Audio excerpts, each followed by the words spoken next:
I think so much of sticking to a weight loss plan has to do with psychology much more than it has to do with meal planning or caloric restriction per se. Welcome to the show where we help you make smart nutrition simple. If you want proven nutrition strategies to help you build a better body and create the energy to show up for your family without overly restrictive and unrealistic dieting, then you're in the right place. Make sure to subscribe and enjoy this episode. What is going on, my friends? Welcome back to another episode of the Smart Nutrition Made Simple show. I'm your host, as always, Ben Brown, head coach and owner here at Body Systems, where we help you make smart nutrition simple. We're an online nutrition and fitness coaching company that helps individuals just like you achieve sustainable fat loss in, like I said, the most simplistic and realistic ways possible. Today, we are continuing on with our Q&A series. And in this episode, I'm going to share effective psychological strategies for sticking with your weight loss plan. We're going to discuss tips for identifying foods that are truly high in protein, whether protein shakes are a healthy option for hitting your daily protein targets. We're going to talk about my favorite protein bars and what to look for in a meal delivery service. So I hope you're enjoying this Q&A series. I'm enjoying answering these questions, so keep them coming. Make sure you subscribe, leave a positive rating and review, and let's dive in. The question is, are there psychological tricks to sticking with a weight loss plan? And I think this is an interesting question because I think so much of sticking to a weight loss plan has to do with psychology much more than it has to do with meal planning or caloric restriction per se. And as I've alluded to in other conversations, I think the biggest psychological factor at play is self-control when it comes to sticking with a restrictive or seemingly restrictive eating plan, in that one of the most important things we can do is put ourselves in positions where we don't have to make too many decisions. And we need to know how we're going to effectively build out our day and be able to be consistent with it. But if we haven't planned and prepared appropriately, if we're putting ourselves in situations where we don't know where our next meal is coming from, and perhaps we're being tempted by foods and food choices that don't align with those caloric goals, it's just a matter of time before we kind of drain that willpower battery to the degree that we're going to be a lot more likely to just eat whatever's in front of us. And so psychologically speaking, the challenges come around the people that we hang around with. It comes around the circumstances that we commit to or don't commit to. It comes around our weekend behaviors. For us busy parents, it comes around how are we, navigating our kids' events, schedules, eating out, and all of those types of circumstances. It comes around, again, our social support system and understanding that if I commit to hanging out with the fellas on Sunday watching football at the bar, it's probably going to be a lot harder for me to not want to have a couple beers, not want to enjoy some wings or a burger or something like that. Even if I tell myself I'm going to eat before, I'll eat after, being in that situation, knowing yourself and knowing how likely you are to not follow through with the plan. So I think a very large element of the dieting process has to do with behavioral psychology, has to do with kind of making sure that I'm putting myself in appropriate positions to be successful. It also has to do with infusing the right amount of flexibility and freedom, right, with our nutrition plan, to the degree that I know for me, if I don't have some ice cream or a chocolate chip cookie once in a while, I'm going to be a lot more likely to go overboard on those things at some point in the program because of that level of restriction. And so from an individualization standpoint, we kind of have to find that sweet spot of what you need versus what you want. And how can we adhere to the plan in the most consistent way possible, right? Because if I can give you a plan that might say no sweets whatsoever, and you're only going to be 80% adherent to it because you feel like you can't stick to it, and all of these things fall in the path of you can't live your normal lifestyle, versus the plan that allows some ice cream, some cookies, a cocktail once in a while, the ability to navigate between some different food choices, but you're able to be 95% compliant. Well, I'm going to go with, obviously, the plan that allows more compliance any day of the week. And by the way, that's what we've realized, and that's what research shows with people, is there needs to be this, what we call unconditional permission. There needs to be this understanding that you can have what you want and you take ownership and responsibility over those choices. And as long as it falls within kind of the caloric parameters that we need and the deficit that we need to make progress, it doesn't really matter. Versus the dichotomous thinking of, I can only eat this, I can't eat any of this, this is quote unquote good, this is bad.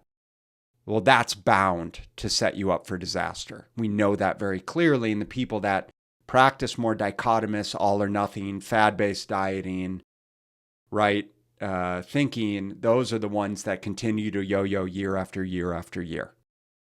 So those two components are extremely important from a psychological perspective to understand when you're in a dieting phase. The question is, how do I know if a food is high in protein? And the obvious is eating more protein-based foods. Those are animal-based foods, by the way. So literally any animal flesh, chicken, turkey, beef, eggs, wild game meat, elk, all those types of things, pork, the list goes on and on for you. Hopefully you can understand, like, okay, animal-based foods as well as dairy products. Dairy in general are going to be higher in protein. So those are going to be your highest. And then of course, like a whey protein powder, which is a byproduct of dairy, is all protein for the most part. Of course, there might be some sweeteners, maybe a little bit of fillers, but that's going to be all protein. So building the majority of your diet around those protein-dense foods is very logical, first and foremost. But if you're questioning how much protein the food has, and you're relying on foods that are wrapped in labels to get your protein, that in and of itself is problematic thinking, in my opinion, because it's going to be a highly processed, likely highly refined, likely lower protein dense food, unless it's like a beef stick, right? Like think beef jerky, a beef stick, something like that, that comes in a wrapper, and sure, there's some processing involved, but it's still a byproduct of the animal itself, versus a protein bar. And we're like, okay, I have this protein bar. The marketing says it's high in protein, but how do I know if it's actually high in protein? Well, a couple considerations are how much of the calories are actually coming from protein versus carbohydrates and versus fats. And what we typically see with bars and high protein foods, like there's high protein tortillas, there's high protein cereal, there's high protein bread now. And so we've got this understanding that protein is good for us, right? We're all, including, like I'm talking ad nauseum around the importance of us consuming protein. That's great. And it's great that we understand the importance of protein. We've got protein chips, by the way. But let's also understand that substituting real food protein sources for processed protein sources isn't necessarily the best thing that we can do, in my opinion. So when we look at the labeling on the bar or the chips or the bread or the tortillas or the protein cereal, we have to look at, okay, well, how many total calories is it? And what percentage of the calories are actually coming from protein? And my suggestion would be, and frankly, this isn't something that I've considered, it isn't something that I've looked into, but I think it's relevant to want the protein to be at least 25 or 30 or more percent of your calories from the protein. And I think you might be surprised at how hard that is to find. Again, I haven't looked at the labels per se, and I don't typically recommend to our clients that they make up a significant portion of their diet from these Franken foods, if you will. But when you look at the label, it's also consider, well, how many carbohydrates are in it? How much fat is in it? So I think what you're going to find is, in order to make that protein food taste good, it's probably going to have a significant amount of perhaps carbohydrates, perhaps sweeteners, perhaps fats, just depending on what the food source is. And so you're going to be getting a heck of a lot more than just protein. And if that's what you're searching for, it's like, I need more protein. Well, you might be getting the protein, but you're also going to get a lot of calories that are tagging along with it.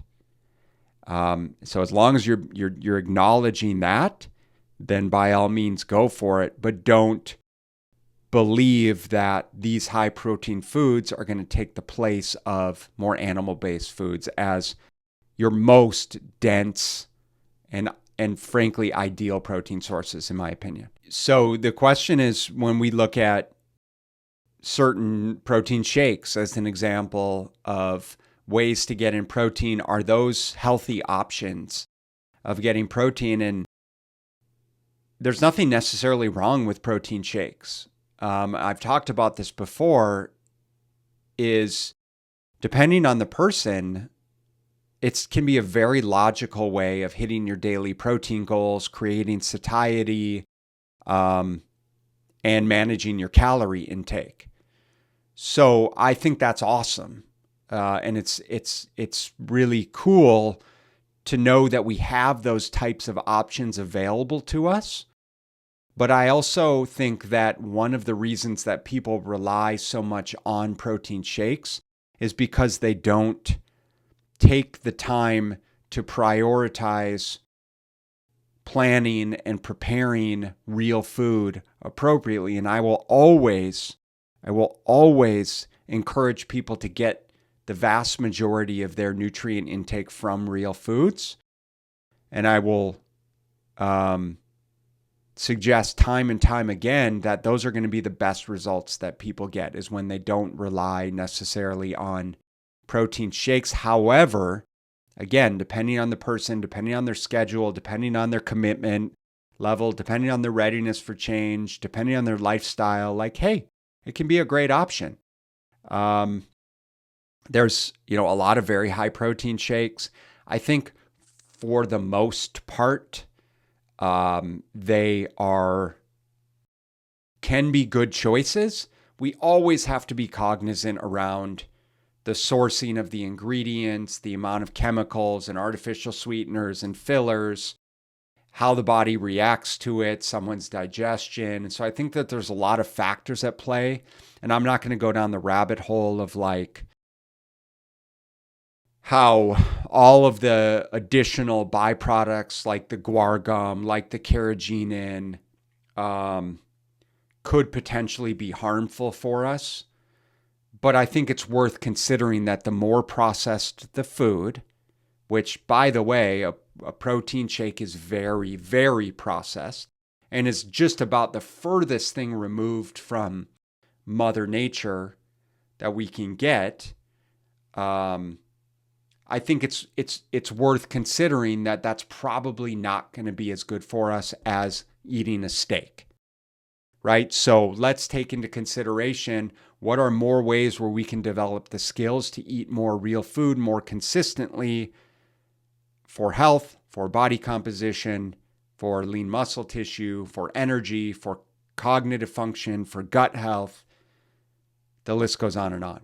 So the question is, what are the better protein bar options that I would suggest? And while we can acknowledge that protein bars might not be the best choice, I think it's things that can be a nice opportunity to consume, to enjoy, to kind of fill in some of the gaps if and when we need it. And I absolutely do this and enjoy this. And there's a few bars that we recommend, that we enjoy as a family, that we recommend to our clients.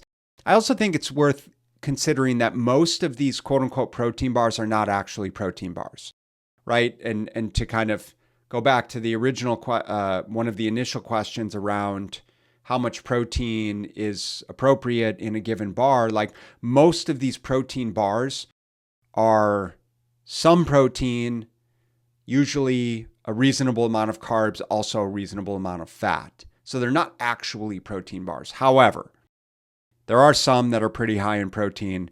The bars that we enjoy and typically will recommend, like we like RX bars. These aren't protein bars per se. They are like egg whites, nuts, dates. There's maybe one or two other ingredients. And I like them for their simplicity. I like them for their taste. But again, they're not like super high in protein. In fact, they're probably higher in carbs and fats than they are in protein. We like Built bars. Those Built Puff bars are delicious.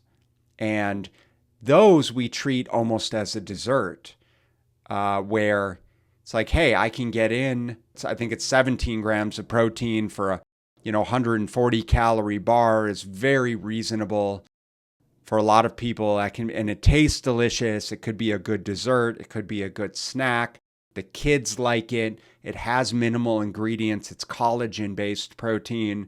And so we like those quite a lot. And then the other kind of quote unquote protein bar that I'll recommend is legitimately like beef jerky or like a beef stick as being really the best type of quick and easy bar that you can get that is a substantial amount of protein. Question is, do I have any favorite meal delivery services? I don't really have any favorite national food delivery services. It seems that with the popularity of meal delivery overall, there's local options that are popping up left and right. What I typically suggest people look for in a meal delivery service is obviously a reasonable price point. I do encourage that it's delivered fresh if possible. I do encourage that people consider bulk delivery as far as like, can they deliver a bulk amount of chicken or beef or vegetables or potato or rice, and then you can kind of piecemeal together your foods based on however much you need of each, as opposed to relying on their pre-designated portions. And oftentimes you can save money by doing it that way and get a lot less of the fluff per se, and you can kind of use whatever seasonings or dressings that you want to use. But obviously it's a lot of personal preference. I don't have any offhand any favorites that I would recommend, and we rely more on local food delivery services. Well, there you have it. That's it for this episode of the Smart Nutrition Made Simple show. If you have questions that you'd like us to tackle in an upcoming episode, then we can't wait to hear from you. So you can submit your questions directly by just messaging us on our social media. That's at Body Systems Coaching. Or you can just message me personally, ben@bodysystems.com. Appreciate you guys listening, and I will catch you in the next episode. Thank you so much for listening. And if you found this content valuable, here are 4 ways I can help you in your nutrition journey for free. 1, Grab a free copy of my Fat Loss Fix Guide at fatlossfixguide.com. 2. Join my free group at smartnutritionmadesimple.com. 3. Subscribe to my YouTube channel at smartnutritionmadesimpletv.com. 4. Leave a 5-star rating and positive review so that we can gain access to more nutrition experts ready to share their knowledge with you and ultimately help more people make smart nutrition simple.